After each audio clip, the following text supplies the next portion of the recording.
piece of this parable that Jesus finishes with is in verses 11 and 12. And we read about these verses because the king is walking around greeting all of his guests, and he sees a guy who's not wearing appropriate wedding clothing. And the king says in verse 12, "Friend, how did you come here without wedding clothes?" And the man was speechless. And then the king says to the servants, "Bind him hand and foot, throw him into outer darkness, and in that place there will be weeping and gnashing of teeth."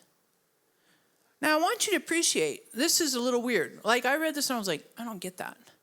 But what really stood out to me, particularly in kingdom etiquette, is that a guy came to the wedding feast, sat down at the table, and he didn't have the appropriate clothing. Maybe he looked homeless. Maybe he had frumpled hair.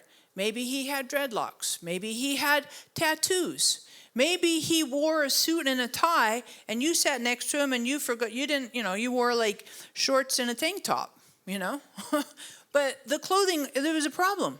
But I want you to appreciate that it was the king. The king kicked the guy out.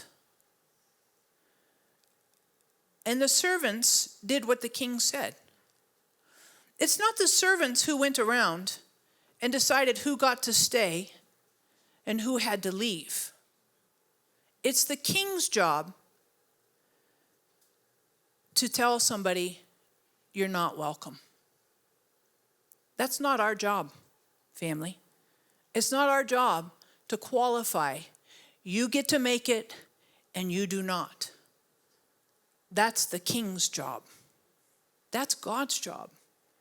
I've had people ask me, "Hey, is so-and-so born again?" I'm like, I don't know. How do I know? Well, you know them by their fruit, Sarah. I know, but I know a lot of people who do good things, but not necessarily have great heart on the inside. I know people who don't do good things, but have a fantastic heart. Anybody know people like that? We are people like that. Come on, family, we.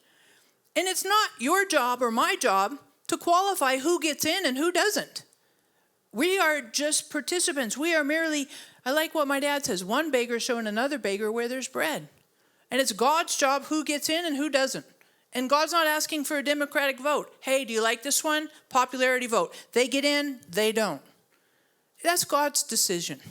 My decision, my participation is to come and dine, and I'm going to bring this to some application for all of us. I'm going to make this relevant.